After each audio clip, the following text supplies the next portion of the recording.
Hear you? And tell us what it is about your story. What happened to you? And how did God touch you? And what difference does it make in your life?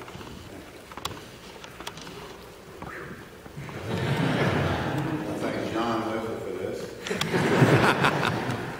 But I'm so grateful to come before this congregation this morning, and I want to express our appreciation for all the prayers that y'all have sent up for myself and for my family during my time in hospitalization. Believe me, I used every one of them up too, so don't quit. I can always use some reserves. But it was a very trying time, but we really had a lot of comfort in knowing we had a lot of support from this church. So we love you all and appreciate all the things you did for us, my family, while I was hospitalized. I'm not going to sit here and tell you about all the many trials and tribulations we went through those many days and months, because I might need to keep one of them in my pocket for another time. So, start off, Chris, thank you so much for Victory in Jesus, because that song really means a lot to me, and I lived that anthem from February 2nd on up to mid-April. I was hospitalized for 91 days after a fall out of table. I went through 2 brain surgeries. I went through a bladder surgery, and I had a very severe case of C. diff, which is a microbial infection that I was isolated for 10 days. In fact, about 2 days before I was supposed to come home from the hospital, I gained the infection, so that put me back 10 more days before I could come home. But I want to start my story, and the first day I woke up, I was in Atlanta, Georgia, at Shepherd's Spinal Clinic. It was the first day I really was alive after 18 days of hospitalization. So I was unaware of where I was. There was nobody around for me to talk to. I was scared. And as I told Randy, I was probably at the lowest ebb I've ever been in my life. I hope I can get through all this. But I didn't know where to turn. I was scared. And then as things happened, I get a phone call from Matthew, my youngest son. Now, he and I have talked about that conversation time and time again. I remember something, and he tells me something else. But you know what? The more I think about it, I think it was God speaking through Matthew to me. I really believe that. I've never heard God speak, but I do truly believe that God spoke through Matthew to talk to me. And that conversation started out with, "Dad, you can't die. Hudson wants you to take him fishing." My grandson. So every night before he goes to sleep, he says his prayers. The last thing he says is, "Pop, God, get Pop well so he can take him fishing." And he says, "Savannah, my youngest granddaughter, and Peyton, you've got to live to see them grow up. You've got to be there for them." And I don't know, something came over me. I said, "Yeah, you're exactly right. I do have something to fight for. I do have some people really depending on me. I need to set an example for them." The next morning, as God had it, I walked into a therapy session where there were a room of patients, a lot worse off than I was. I mean, patients that were from all ages, all backgrounds of life, all types of injuries. And as I looked around that class, I saw nothing in some of their eyes. They'd given up. I mean, they had no one. So So as the psychiatrist went around the room asking everybody about their thoughts, what happened to them, did they understand what was here? It was almost like a complete silence over that room. Well, again, I don't know. I'm an old sales rep, so I always had diarrhea of the mouth. So I don't know if the Spirit got me, but I started talking. And I looked at them and I said, you know, what is your purpose here in life? Blank stares. I said, you know, I don't think I had one till yesterday. But I said, every one of us in here has a purpose, or we wouldn't be here. You know, that accident could have taken your life, but you're here. So there is something God wants you to do that you might not be aware of right now. I know that my purpose is my family, my grandchildren. I've got to survive with them. I've got to be around and watch them grow up. I've got to be able to dance at Peyton's wedding. You know, there's so many things I've got to do. I've got to learn to bake that hook for Hudson. So I was inspired, and I think it was the Spirit that really took a hold of me then. And as I told him, I said, let me explain something to y'all. I'm not a Bible thumper. You know, I'm not here trying to convert anyone. I'm just telling you my feelings and what I feel about it. And I feel pretty good right now. And it was amazing. I did feel good. And I remained in the hospital for another 60-something days. Same routine every morning. Get in the wheelchair, roll down to therapy, eat breakfast, roll back to therapy. Every day from like 5:30 to 8, from 5:30 to 4:30 every afternoon. So it was a tough job. But I had the Spirit with me and I made it through. It was amazing, but I made it through. As things happen, Becky told me, she says, you know, Chad and Ada are going to bring a paper to see you this week or next week. Well, that didn't like me. That got me excited because I hadn't seen her before the accident. So I was excited about seeing her. Well, one of the nurses told me, says, now Rusty, don't get too excited about seeing her now because she might stand back from you. You might not get that hug or love, attention that you always get from her. But I'm sitting there, I've got a trachea tube in my throat, I've got oxygen up my nose, I've got IVs in my arm. I'm playing the role. I'm just looking like I'm on death's bed. I'm playing the role. Well, she comes walking in. She cocks that little head. She's about 15 feet from me. Cocks that little head. She said, Pop, I miss you. She didn't see any of this. She saw nothing of the tubes, my situation. Just the fact that she knew she missed me. She came in with posters of herself and of her dad. She wanted to put them up. She had pictures of her and Savannah. She had pictures of Hudson. We had them all over my wall. So every morning when I wake up, I see those grandchildren. If they weren't there, if I had to be in ICU, there's a picture. They were up there in ICU with me. So they were constantly with me. Gave me that motivation, that drive. Well, she talked and she came around and showed me her puzzles and her cards that she had made by getting all the cards and everything. Came over and hugged my neck. Boy, that's a great feeling. It's a great feeling. That is so much love. You know, it's just unbelievable. Grandparents feel it, I'm sure, all the time. It's an unconditional love. You know, it wasn't like I had to take her out to supper after that. She was happy to see her pop. That's all I know. And I was excited to see her.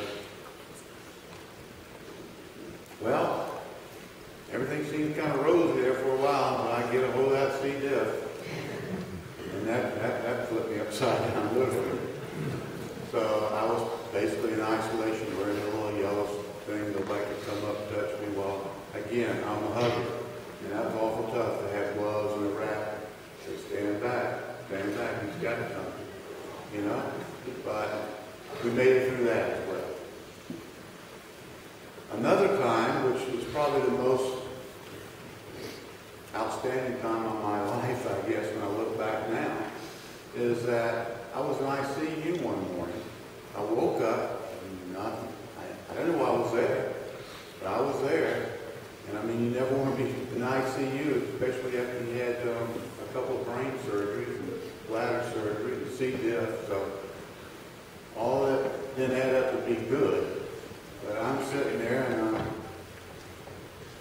I'm looking over and I see the doctor and his nurse sitting over there looking over charts. I could see him through the gown they pulled, the curtain they pulled back.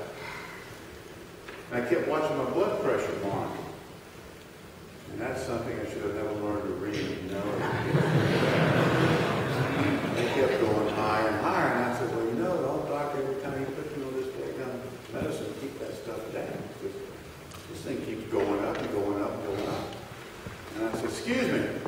I said, will somebody call my wife? And they kind of looked over and they kind of shook their head. And I don't know if they shook their head and said, no, we're not going to call her, or I'm sorry, son. You know, I didn't know. So I kept being more persistent. Would somebody please call my wife? Her name is Becky. Phone number's right up here. Somebody call my wife. Nobody do anything. You know, so I remember looking at the clock like it was just yesterday. It was 7:30 in the morning. And I started praying. That clock kept going. That blood pressure monitor kept going. I just knew I was going to flatline right there in the middle of my prayers. And I'm sitting there trying to pray. I'm sitting there trying to come up with Psalm, 23rd Psalm. And I'm sitting there and I says, now lay me down to sleep. I said, whoa, long prayer. So let's start all over on this one. But I got through it. But me and the Lord, we talked. He didn't have a whole lot to say. And again, as a sales rep, that was my fault. But it's supposed to give and take, you know. But he listened a lot, and evidently, I didn't hold anything in my bag. I was giving everything I thought he wanted to hear. I was giving him out everything. I started all the way from my childhood, went through 65 years. So about 10 minutes later, it was 7:40. I don't know what happened. I just kept saying, call my wife, call my wife. I don't know what happened. I fell asleep. I don't know what happened. I remember waking up in the hospital bed a couple of days later down back in my room, and the doctor walked in, finally. He said, oh, yeah, we called your wife. Thanks. I'm glad I'm here. He said, I am too. He said, you know, I didn't think I'd walk in and see you today. He said, you're something else. You're a miracle of God. And I surely am. Like I said, be in the hospital for 91 days, step on death, land on death's step 3 different times, and be pulled back. I am truly a miracle of God. And I think that every day. And I'm blessed every day. So I went through my big stage because when the doctor sits there and says, you know, wasn't a whole lot I can do for you. You had somebody to do being on your part. He says, you talked a lot. So I said, anybody that talks that long, got a lot of payback to do. So as Randy has mentioned this morning, I am very conscious of that and very ready to leave where he may lead me. And I'm anxious to get on with it. And I guess the last comment I want to make, I had a little therapy again. This is my second one. I have to get ready to go home again. I had the bladder surgery, so that kept me back. Got to go home again. It's like, yeah, you're going to go home, but not today. Not today. Poor Becky had everything washed, everything packed. I said, we're getting out of here sooner or later. He said, don't do anything. Even Peyton, on my last day in the hospital there, taking me out to say goodbye to everyone. Peyton was in my wheelchair with me. She said, Pop, are you really going home today? I said, yes, we got a mountain number. We got the whole little family here today. So we're going home today. But that last interview or last session I had, again, we had the families the other patients in there. And everybody was explaining what they had, what they've been through, and the psychiatrist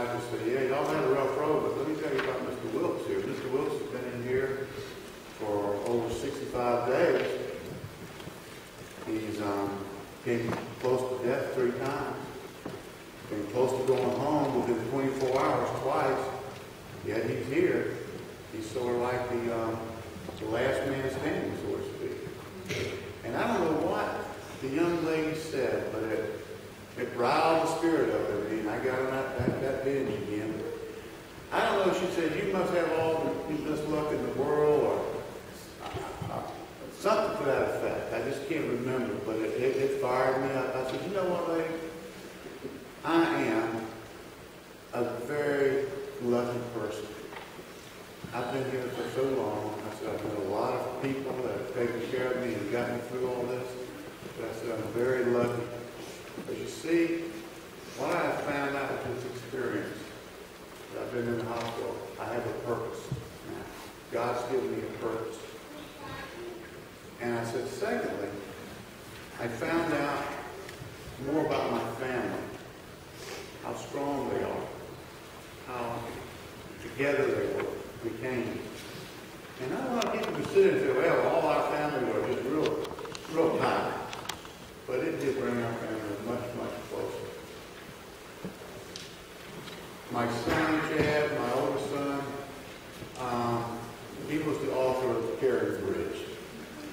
Chad, I had people come up in the congregation, I had people come up in the grocery store and say, boy, we're reading about you and your difficulties on Carry Bridge, and it's just so refreshing. We feel like we can keep up with you and go in and pray for you. That had to be hard on Chad. Chad is our writer in the family. He's a very good writer. But it had to be hard on Chad because he had to live it, didn't come back, he'd hear up and write about it. So he had to live it twice. But I think what I was trying to tell the group, I never felt like I was a great father growing up because I traveled so much. Becky raised these 2 boys, did a great job raising them. But I leave on a Tuesday, come back on a Thursday, just about every week. And I wasn't the father I wanted to be. I wanted to be Fred Murray, you know, and my 3 sons. Or Robert Young. Now, a lot of people just kind of got to put that's an old show. And Chad Matthew will probably have to go back and go to TBS and find it. But also, I couldn't be Fred Murray. I wanted to be Robert Young. Fathers Knows Best. But the more I think about it, those were only shows on TV and only lasted 30 minutes. Mine lasted a lifetime.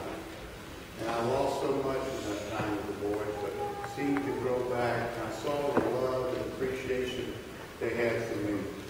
And that was worth it. I tried to get that explained to the young lady. Let me just have my family stand up, please. Yeah.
She was always there.